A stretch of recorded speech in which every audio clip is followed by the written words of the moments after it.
제 모교회 이야기를 종종 해드리고 있습니다. 모교회는 어머님과 같은 교회입니다.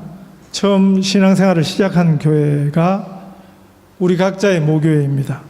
어떤 분에게는 이 교회가 모교회가 될 수 있습니다. 저의 모교회는 한국 부산에 있습니다. 그 교회에서 제가 처음 신앙생활을 시작했습니다. 그 교회에서 학습도 받았고 세례도 받았습니다. 그 교회에서 은혜를 받아서 신학대학을 갔고요. 제가 처음 교육자로 섬겼던 교회도 그 교회였고, 그 교회 출신으로는 첫 번째 목사가 되었습니다. 그리고 그 교회가 파송한 첫 번 선교사도 제가 되었습니다. 제 전도로 제 어머님과 두 동생들, 가족이 다 지금까지 그곳에서 신앙생활을 잘 하고 있습니다. 그 교회는 저의 모교회일 뿐 아니라 저의 가정의 가족들의 모교회이기도 합니다. 제가 그 교회에서 신앙생활을 처음 시작할 때 한 나이 많은 자녀가 없었던 어머님이 계셨습니다. 오랜 기도 끝에 노산으로 아주 늦은 나이에 늦아들, 외동 아들을 낳았는데, 그 어머님 집사님이 나중에 이제 권사님 되시고 지금은 돌아가셨습니다. 그분이 늘 기도하기를 아들만 주시면 반드시 주의 종으로 바치겠습니다. 그렇게 서원 기도, 약속 기도를 하고 아들을 얻었습니다. 그 아이는 태어나면서부터 이미 그 진로가 자기도 모른 채 결정이 되었습니다. 그 어머님의 서원, 오늘 본문 성경의 용어로는 맹세이지요. 이 맹세라는 말이 서원, 서약, 이 약속이라는 말입니다. 이미 그렇게 결정이 되었습니다. 저희 교회에서는 제가 이해할 때 전혀 그런 일이 없다고 생각하는데, 목사 자녀라는 사실 때문에 교회에서 또 교인들로부터 받는 상당한 압박감이 있습니다. 본인이 목사도 아닌데 아버지가 목사라는 그것 때문에 목사 자녀들이 목사까지는 아니더라도 반목사 요구를 하는 교회가 많습니다. 이 시드니에 그 목회자 자녀들 모임이 있습니다. PK라 그러는데요. Pastors Kids, 그 약자이죠. PK. 그래서 거기서 자기들이 이제 수련회도 하고요. 모임도 한 번씩 갖고, 저희도 그 전에 두 아들을 거기 한두 번 보낸 적이 있습니다. 나중에 보니까 수련회 강사로 신사도 운동 관련된 사람을 불러오는 것을 보고 이제 그곳에 보내질 않고 있는데, 그 PK 모임에 참석하는 전부 이제 목사 자녀들이 참석하는 거죠. 근데 상처가 굉장히 많더라는 거죠, 그 자녀들이. 그 이유가 뭐냐 하면 바로 방금 말씀드린 이거죠. 자기들이 목사도 아닌데 그동안 교회에서 너무 많은 스트레스를 받느라 그게 마음에, 신앙에, 주님을 만나는 것에 병이 될 정도로 그렇게 스트레스를 받았다는 것입니다. 그런데 제 모교회 이 친구는요, 자기는 목사 자녀도 아닌데 오히려 목사 자녀보다 더한 전 교회적 기대와 요구를 태어나니까 이미 받고 있다는 것입니다. 자기는 태어나니까 벌써 주의 종될, 목사 될 사람으로 그렇게 다 인정하고 그렇게 다 기대하고 있다는 것입니다. 그 어머님이 그렇게 하나님 앞에 맹세하고 그 아이가 자라는 내내 그 아들에게 너는 신학교를 가서 목사가 되어야 된다 하고 요구를 했어도 그 친구는 순순히 신학교를 가지 않았습니다. 결국 한참 후에 억지 신학을 하긴 했습니다마는 결국은 목사 되기 전에 중도 하차하고 진작에 다른 길을 가고 있습니다. 그 친구를 보면서 저와 제 모교의 동료들이 과연 저런 서원 맹세는 옳은 것인가? 그 아들은 자기가 한 것도 아닌데 자기 어머니의 서원을 하나님 앞에서 반드시 지켜야 할 의무가 있는가에 대한 많은 의문이 있었습니다. 오늘 본문 33절에 우리 예수님이 이렇게 말씀하십니다. 또 옛사람에게 말한 바 헛맹세를 하지 말고 내 맹세한 것을 주께 지키라 하였다는 것을 너희가 들었으나, 이 말씀은 구약에 특히 모세를 통해 주신 모세 오경에서의 이 맹세, 서원, 서약에 관한 중요한 가르침을 요약한 것입니다. 두 가지입니다. 맹세와 서원에 대한 구약 율법서의 가르침 두 가지입니다. 하나는 헛맹세를 하지 말라 하는 것입니다. 헛된 약속을 하지 말라 하는 것이고, 두 번째는 맹세한 것에 대해서는, 서원하고 약속한 것에 대해서는 주께 지키라 하는 것을 가르치고 있습니다. 자, 헛맹세, 헛된 맹세, 헛된 약속은 무엇입니까? 지킬 수 없는 맹세가 헛맹세죠. 이것은 진심이냐 거짓이냐, 이건 문제라기보다는 사실은 우리 근본 능력에 관한 문제입니다. 물론 아예 속이려고 작정하고 하는 맹세도 있어요. 아예 속이려고 작정하고 하는 약속도 있습니다. 그런데 진심으로 하는 약속이나 맹세도 그걸 지킬 능력이 근본적으로 없다면 그것도 헛맹세가 되는 것입니다.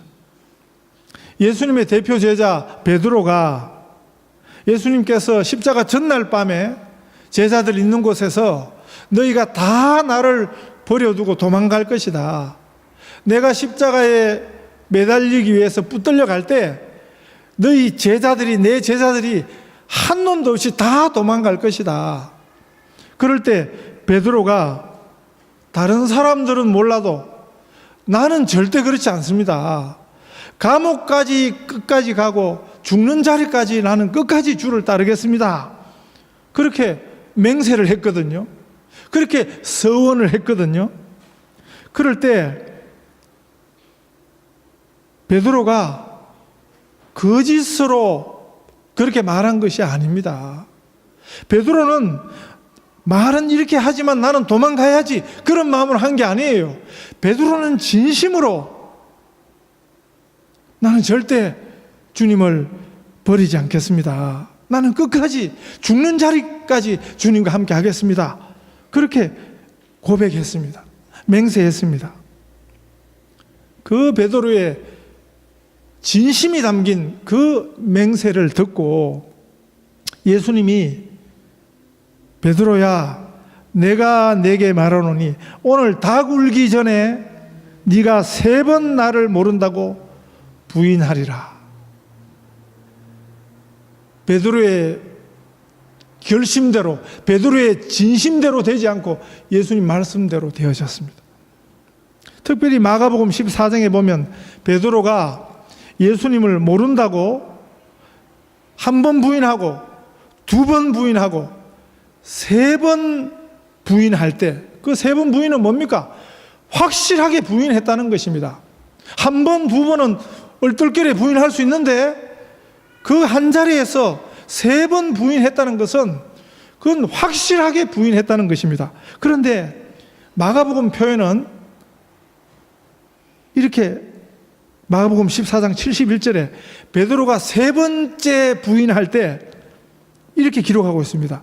베드로가 저주하며 맹세하되 나는 너희가 말하는 이 사람을 알지 못하노라. 베드로가 진심으로 했던 그 약속과 맹세는 그의 진심의 진심이었습니다. 그러나 자신의 그 능력으로는 그 진심을 지킬 수 없었던 헛 맹세였습니다. 구약 율법이, 구약 성경이 하나님의 말씀입니다. 헛맹세하지 말라 하고 가르친다는 것은 인간에게는 맹세를 지킬 근본적인 능력이 없다 하는 사실을 알려주시는 것입니다. 그런데 인간은 자신이 하는 맹세가 헛맹세가 아님을 강조하므로 감히 하나님의 이름을 걸고 하지는 못하지만 그 대신 그 비슷한 것, 오늘 본문에 나타나는 거죠. 예수님이 지적하시고 고발하시는 것입니다. 예수님 당시 율법주의 유대인들이 주로 하던 것입니다. 근본적으로 헛맹세할 수밖에 없는 자들이 그 헛맹세를 감추기 위해서 하늘을 걸고 맹세하고 땅을 걸고 맹세하고 예루살렘 성과 그리고 자기 머리를 걸고 맹세를 하던 그 행태에 대해서 예수님이 고발하셨습니다. 예수님은 당신의 제자들을 향해서 이런 헛맹세하기를 금하신 것입니다. 우리 부모들이 우리 자녀들에 대해서 부모가 가진 간절한 기대와 소원이 있습니다. 간절한 기대를 가질 수 있습니다. 바람이 있습니다. 내 자녀가 이렇게 되었으면 좋겠다. 그런데 자녀의 선택을 강제할 수는 없습니다. 자녀의 선택을 강제한다는 것은 그 자녀가 부모의 소유라고 여길 때 가능한 것이거든요. 그건 부모가 자기 것 주장을 하는 것입니다. 자녀가 내 것이라는 주장을 너는 이렇게 하라고 자녀의 선택까지 강제하는 것입니다. 그런 강제가 얼마나 오래 가겠습니까? 그건 자녀가 어릴 때뿐이에요. 지금은 어린 아이들도 말 안 들어요. 부모의 역할은 자녀가 하나님 앞에서 한 독립된 인격체로 잘 자라도록 돕는 것입니다. 결국 서약도 맹세도 본인이 하는 것입니다. 구약 성경은 뭘 가르치는 줄 아십니까? 본인이 하지 않은 서약에 대해서는 책임이 없다고 가르칩니다. 또 하나 문제는 의무가 있다 해도 맹세한 것은 주를 향해서 지키라 이렇게 가르칩니다. 그런데 맹세를 지켜야 할 의무가 있다고 해도 그 맹세를 다 지킬 수 있는 것은 아닌 것입니다. 하나님 앞에 서원하고 약속한 것은 주께 지켜야 하기 때문에 하나님 앞에 서원한 것은 하나님께 지켜야 한다. 왜 이런 강조를 하시겠습니까? 서원 함부로 하지 말라는 것입니다. 맹세를 함부로 하지 말라는 것입니다. 이 서원과 맹세가 얼마나 신중해야 하는지를 가르치 주신 것입니다. 한국교회가 잘못되고 교인들 신앙이 잘못되고 교인들이 잘못된 생각을 하고 목사 책임이 많아요. 한국에 특히 부흥사들이 있습니다. 부흥회 하면서 다 돌아다니는 분들이었어요. 전문 부흥사들. 교회에서요 그냥 분위기를 잡아서 서약을 시켰습니다. 맹세를 시켰습니다. 헌금도 하게 하고. 네?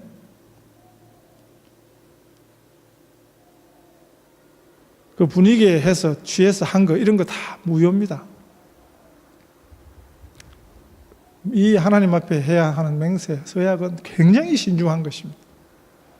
하나님 앞에 한 맹세는 하나님을 향해서 지켜야 하는 것이기 때문에 굉장히 신중에 신중을 기해야 하는 것입니다. 이것이 구약 율법의 가르침인데요.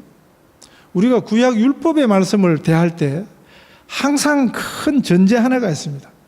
율법의 근본 목적을 잊지 않는 것입니다. 율법이 가진 근본 기능을 우리가 꼭 기억해야 하는 것입니다. 모세를 통해 이 율법의 말씀을 전해주신 원래 의도입니다. 하나님의 의도입니다. 그것이 뭐라고요? 율법의 기능이 뭐라고요? 우리 죄를 드러나게 하는 것입니다. 우리 인간으로서는 도무지 해결할 수 없는 그 문제의 근본을 밝히 보여주는 것이 구약 율법이 가진 기능입니다. 그래서 헛된 맹세를 하지 말라 가르쳐 주신 것입니다. 그냥 예면 예라 그러고 아니면 아니라 그래라 그렇게 말씀하십니다. 이에서 지나는 것은 악으로부터 나느니라. 맹세할 수 없는 인간이 맹세하는 것 자체가 그것이 악이라고 말씀하십니다. 맹세하는 것은 우리식입니다. 맹세할 수 없는 인간이 맹세하는 것이 모순입니다. 우리가 할 수 있는 이야기는 최선을 다하겠습니다. 노력하겠습니다. 한번 해보겠습니다. 이거지.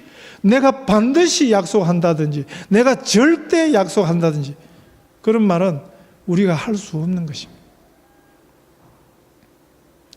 우리 예수님의 가르치심은 34절에서 나는 너희에게 이르노니 도무지 맹세하지 말지니 분명하지요.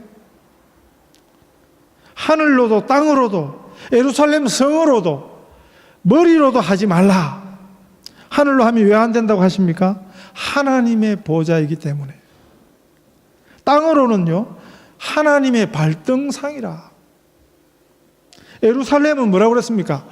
큰 임금의 성이라. 이 말은 하나님의 성이라는 것입니다.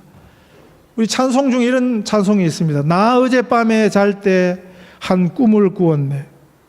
그 옛날 예루살렘 성의 곁에 섰더니 허다한 아이들이 그 묘한 소리로 주 찬미하는 소리 참 청아하도다. 천군과 천사들이 화답함과 같이 예루살렘 예루살렘 그 거룩한 성아 호산나 노래하자 호산나 부르자. 우리가 이 찬송을 불러보면 이 예루살렘 성이 하나님의 성을 뜻하는구나 하는 것을 알 수 있습니다. 우리 머리는요 이는 네가 한 트럭도 희고 검게 할 수 없음이라 이렇게 예수님 말씀하셨습니다. 여기 안 되는 이런 것을 가지고 이런 것을 걸고 맹세해서는 안 되는 이유들의 공통점이 있죠.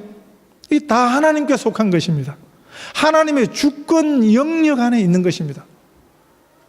우리가 그걸 가지고 어떻게 이렇다 저렇다 할 수 없는 것입니다. 그건 굉장히 교만한 짓입니다.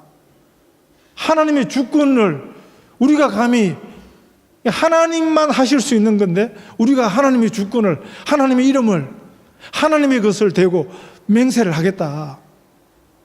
그 의도 자체가 잘못되었다는 것입니다.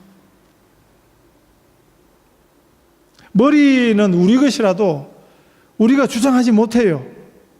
우리가 우리 머리카락에 겨우 할 수 있는 것은 염색하고 자르고 뽑고 요즘은 돈을 많이 들면 자기 몸의 털을 가지고 자기 머리에 이식할 수 있다 합니다. 그러나 근본적으로 우리 머리에서 흰머리가 나고 검은머리가 나는 것을 우리가 통제하지 못해요.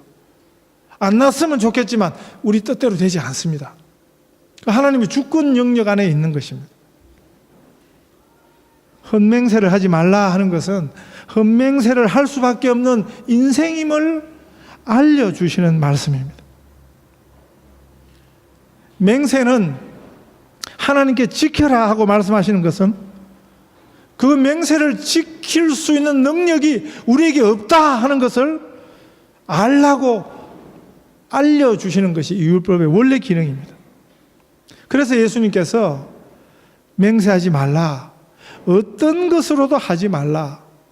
오직 옳은 것은 옳다 하고 아닌 것은 아니라고 하라. 이렇게 가르쳐 주십니다. 헛맹세하는 것은, 지킬 수 없는 맹세를 하는 것은 그건 우리식입니다. 예수님식은 아예 맹세하지 말라 하십니다. 헛맹세, 지킬 수 없는 맹세를 하는 그 중심에는 내 것, 자기 것에 대한 신뢰가 있습니다. 내가 지킬 수 있다 하는 그런 신뢰가 있는 것입니다. 믿을 수 없는, 믿어서 안 되는 것에 대한 신뢰입니다. 절대 주님을 배반하지 않을 것이라고 자신을 믿었던 베드로는 여지없이 실패했습니다. 저주하며 맹세하며 예수님께 드렸던 그 맹세를 그 스스로 깨뜨렸습니다. 베드로만 특별한 게 아니에요. 우리의 본성이, 우리의 연약함이 베드로하고 하나도 다르지 않습니다. 우리식, 내식, 이 세상식 삶의 방식은 반드시 실패합니다. 예수님식, 성경식은 옳은 것은 옳다 하고 아닌 것은 아니라 하는 것입니다. 우리 주님이 도와주셔야 돼요. 우리 주님이 하나님의 그 크신 은혜로 우리 마음을 붙들어 주셔야 합니다. 관건은 내가 얼마나 노력하는가, 그게 아니에요. 그걸 이루려는 의지가 내게 있느냐 없느냐, 그것도 문제의 관건이 아닙니다. 우리의 간절한 소원, 바람의 정도가 그걸 이루어내는 결정타가 아닙니다. 그건 세상에서 가르쳐요. 세상 종교는 이심이면 전심이라. 우리가 정성을 기울이면 하늘도 탐복한다. 그건 세상 종교가 가르치는 것입니다. 정말 중요한 것은 우리의 소원의 정도가 아니라 무엇을 소원하느냐입니다. 소원이라는 노래, 복음송이 있습니다. 제가 지난주에 라디오, 한국 KBS 라디오 방송을 듣다 보니까 지금 월드컵이 이제 가까이 왔거든요. 막 6월 달에 지금 트럼프, 김정은 안 만난다 했다가 또 만난다 했다가 이것 때문에 지금 막 우리 관심이 가 있지만 6월 달에 러시아 월드컵이 시작돼요. 이영표라는 한국 국가대표 축구 선수 출신, 지금은 이제 중요한 경기 해설을 하는 이영표, 제가 참 좋아하는 선수였습니다. 기독교 신앙이 아주 투철한 정말 좋은 신앙인이거든요. 그 이영표 나와서 이 월드컵 전망에 대해서 이야기를 하는 그런 방송이었는데, 그 방송 말미에 이영표 이분이 원했던 찬송이 KBS 라디오 방송, 일반 방송인데 소원이라는, 자기가 듣고 싶은 곡은 소원이라는 곡인데 거기서 뭐 소원이 준비가 안 됐든지, 아니면 이 소원이라는 곡이 목사가 부르고 목사 자신이 지은 곡이거든요. 한웅재 목사라는 분이 작사 작곡하고 그분이 부른 노래니까 이영표 이분이 목사님이 부른 거라서 안 되겠지요 하니까 이제 웃고 결국은 안 틀어줬어요. 사실은 똑같은 곡을 이성철이라는 유명한 가수가 불렀습니다. 자기 아내를 위해서 이성철이라는 유명한 가수가 불렀는데, 그 소원이라는 찬송이 이렇습니다. 이런 가사입니다. 삶의 작은 일에도 그 마음을 알기 원하네. 그 길, 그 좁은 길로 가기 원하네. 나의 작음을 알고 그분의 크심을 알며 소망, 그 깊은 길로 가기 원하네. 우리식으로는 안 됩니다. 예수님식, 성경식으로 살기를 간절히 소원하십시다. 우리 주님이 도와주실 것입니다.